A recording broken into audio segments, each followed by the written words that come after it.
Propozim ndryshimet në ligjin për energjetik të deputetit të Rilindjes Demokratike Kombëtare Izet Zeqiri, të cilët parashikonin mundësinë për uljen e çmimit të energjisë elektrike.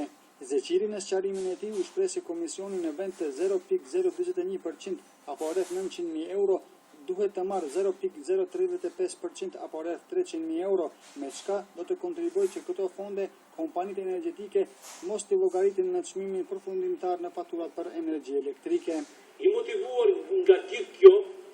edhe nga plani financiar, por edhe nga rritja e çmimit të energjisë elektrike, që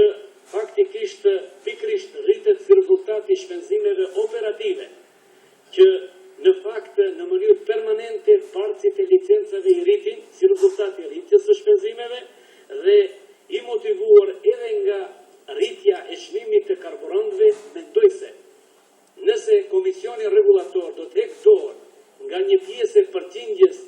të hyrave që realizohen nga barcit e licencave, ajo drejt për drejt do të ndikojë edhe në uljen e çmimit edhe të rrymës elektrike, edhe në uljen e çmimit të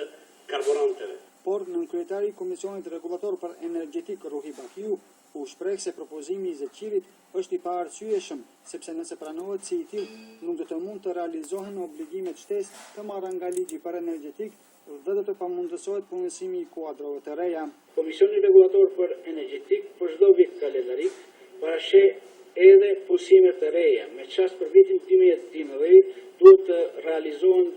5 punësime të reja. Andaj zvoglimi i kësaj përqindje të këtij kompenzimi në të ardhmen në mënyrë të drejtë për drejtë do të